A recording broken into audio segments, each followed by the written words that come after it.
რაში დაჭირდა ხელისუფლებას ფარას თარგმნა, კოპირება, გადმოტანა, მაშინ როდესაც მანამდე არაერთი კანონი დააინიცირა, მიიღო კიდეც, მაგრამ თითქოს ვერ აამუშავა.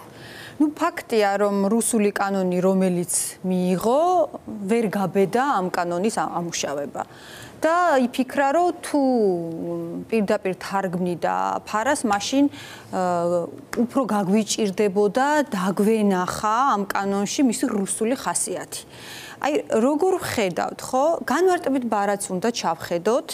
განმარტებით ბარათში თვითონვე საუბრობენ იმას, რომ ვერ ამოქმედებული რუსული კანონის გამოიღებენ ამას. მაშინ, როდესაც ფარა ამერიკაში არ ეხება ასე პირდაპირ არასამთავრობო ორგანიზაციებს, არც იმ ორგანიზაციებს, რომლებიც საზღვარგარეთიდან ფინანსდებიან და უამრავია ასეთი არასამთავრობო ორგანიზაცია ამერიკაში და მათ ეს კანონი არ შეხებია. საერთოდ ეს კანონი მთელი 50 წელი საერთოდ ისე იდო რომ არავის არ ახსოვდა, სადღაც ამერიკაში გულისხმობ.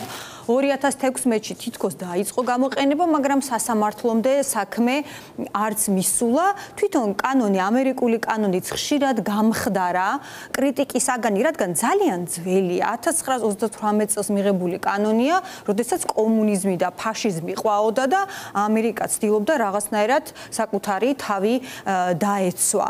მაგრამ ის, რომ ესეთი პრობლემური კანონი ცუდად არ იყო არასდროს გამოყენებული ამერიკაში, არის ამერიკის სასამართლოების დამსახურება და ჩვენ გვაქვს დამოუკიდებელი სასამართლო და თავისუფალი სასამართლო. გარდა ამისა, ჩვენ უნდა გვახსოვდეს, რომ ამერიკაში სასამართლოებს გაცილებით დიდი ძალაუფლება აქვს.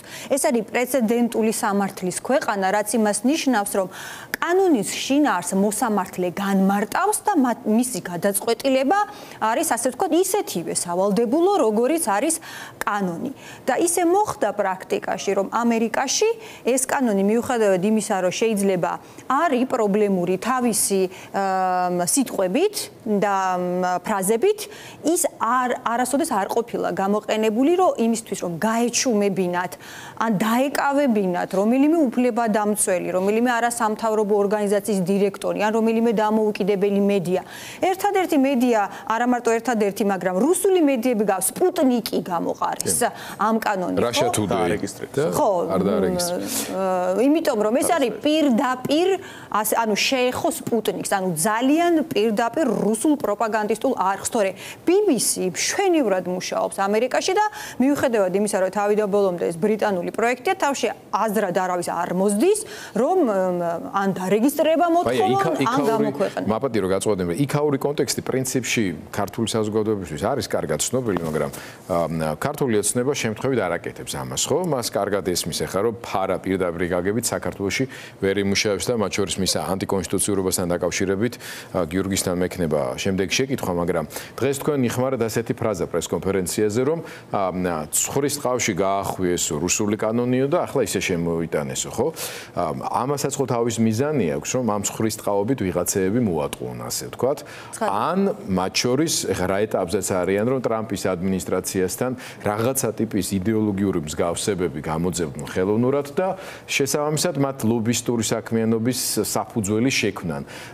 რამდენად ეფექტური, მე არ ამგონია, რომ ქვეყნის შიგნით იყოს ეს გათვლა და მთავარი რატომაც ახლა ფარა შემოაქვთ.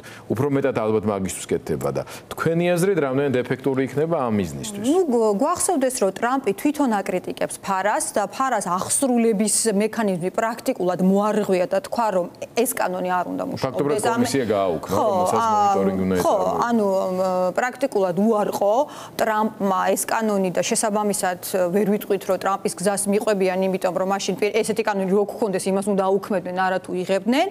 მაგრამ მე ვფიქრობ, რომ აი საერთოდ რატო ეძახით ჩვენ ამას რუსულს, ხო? როდესაც პუტინმა შემოიღო მსგავსი კანონი, პუტინიც ფარას ეძახდა. ანუ იდეა იქედან არის აღებული, მაგრამ რუსული ხასიათი იმაში მდგომარეობს, რომ ამას მართლა უცხოური გავლენების წინააღმდეგ კი არ იყენებენ, ანუ ამას ამახინჯებენ პრაქტიკაში და უმიზნებენ დამოუკიდებელ მედიას, დამოუკიდებელ ინსტიტუტებს, დამოუკიდებელ არასამთავრობო ორგანიზაციებს ორგანიზაციებს და ებრძვიან ქვეყნის შიგნით საკუთარ სხეულს, ანუ საკუთარ ხალხს და საკუთარ ორგანიზაციებს. საერთოდ არაფერი კავშირი ამას უცხოეთთან არ აქვს. თავიდანვე ეს მიზანი ჰქონდა, ბიძინა ივანიშვილს უნდა დაასუსტოს სამოქალაქო სექტორი და დემოკრატია ამ ქვეყანაში და ამაში ხელს დღეს ვინც უშლის, ეს არის დამოუკიდებელი მედია და ეს არის დამოუკიდებელი არასამთავრობო ორგანიზაციები. ესენი ყავს მიზანში ამოღებული და საერთოდ არ აინტერესებს ამ შემთხვევაში გარე ძალები.